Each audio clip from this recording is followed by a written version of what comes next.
guys and gals, this is Brandon and also Payton, back on Motor Nubs, and we're just going down to the dyno. Where'd the box go? I don't know, you grabbed it. Did I forget it? Turn around. Brandon. I forgot it. Really? Yeah, did you grab it off the couch? No.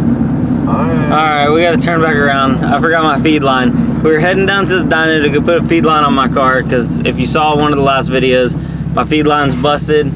We're in Payton's Integra. Not leaking no more oil out of that VTEC solenoid. It's running good. He drove it all day yesterday and today, so AKA it's good for a trip to Florida and back. Yeah.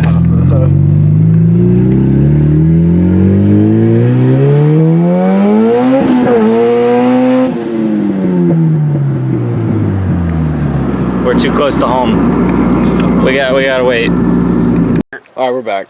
Okay, now I've done a couple feed lines before, and the way I like to do it, especially if it's the motor's already in the car and everything, since we're using a oil sandwich plate, I use one of the ports on the top, and the part that spins is on the turbo side.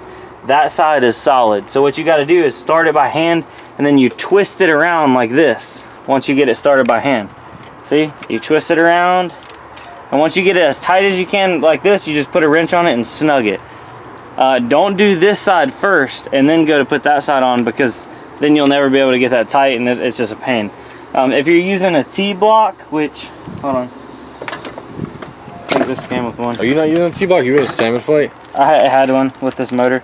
See, like the little brass block right there, and you have fittings coming off of it. Make sure that fitting's straight up, and then I run my feed line straight through the middle, and that way it's like the easiest way, because if you have it to the side, it's a pain in the butt. But yeah, believe me, knowledge. Little turbo tips right there. Yeah, I can vouch for that. Yeah, Payton called me and he's like, how do you get this feed line on? I'm like, I honestly thought it was theoretically, like I did not know how this thing was possible. Yeah. But all right, we're gonna get a video of this thing starting up. Hopefully, will it start, Brandon? We're gonna drive it. Will it run? Yeah, it'll run. I don't know.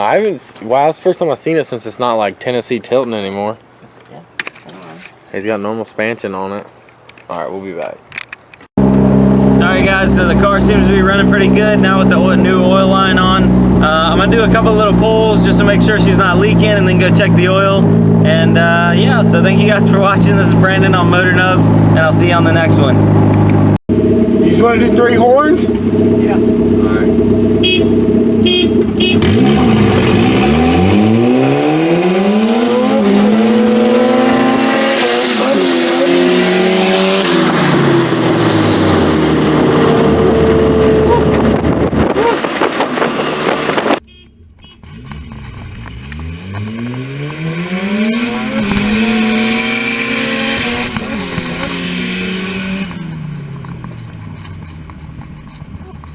Woo!